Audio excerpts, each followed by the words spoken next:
presented by Leela Entertainment.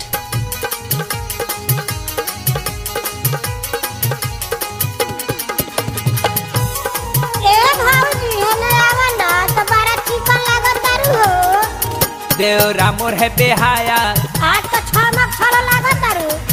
देवरा मोर है बेहाया बैगन में बोलाया मुरैये पर पोल्हाया मरचैया जब चिखाया चिखाया चिखाया चिखाया ना भाया भभाया बुझाया रे ना भाया भभाया बुझाया रे। देवरा मोर है बेहाया बैगन में बोलाया मुरैये पर पोल्हाया मरचैया जब चिखाया चिखाया चिखाया चिखाया ना भाया भभाया बुझाया रे ना भाया भभाया बुझाया रे ना भाया भभाया बुझाया रे। अंतरा फिल्म्स, जी हाँ, अंतरा फिल्म्स 2015 की धमाकेदार प्रस्तुति फैल गया जहर जहरीला का, जिसके गायक कलाकार है मेगा स्टार संजय जहरीला जी, जिसे संगीत से सजाया है किशोर दत्त जी ने।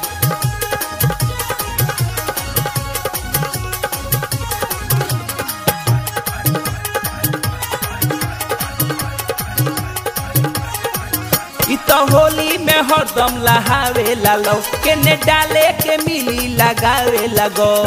अरे फिर क्या हुआ? तो होली में हरदम लहावे लालो के ने डाले के मिली लगावे लगो। बागान में घुसाया अरे और काथी काथी किया? बागान में घुसाया मचान पर चढ़ाया पकड़ के हिलाया हिलाया हिलाया हिलाया ना भाया भभाया बुझाया रे ना भाया भभाया बुझाया रे ना भाया भभाया बुझाया रे। अरे जिया जिया किशोर भैया जिया, हई अंतरा के हेड तो पूरा यूपी बिहार में खा गइल हो। अरे हई खूब डाउनलोड होता सुजीत भैया की यहाँ। जयंत भैया बहुत बढ़िया रिकॉर्डिंग कइले बड़ा हो।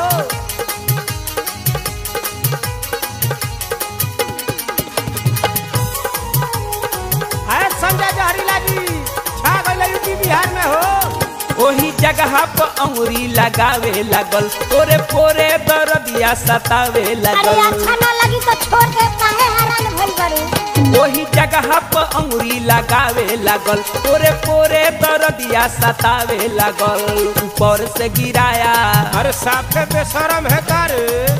ऊपर से गिराया भीतर में समाया ब्लतर लगाया लगाया लगाया लगाया ना भाया भभाया बुझाया रे ना भाया भभाया बुझाया रे ना भाया भभाया बुझाया रे।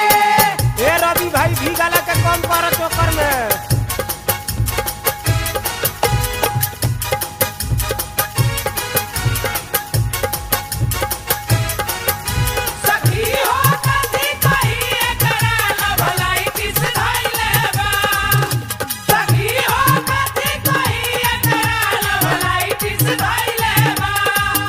तो दही के छाली जैसे चाटली हलस और रंगवा लगा के गल काटली हलस। तो तुमने क्यों नहीं रोका?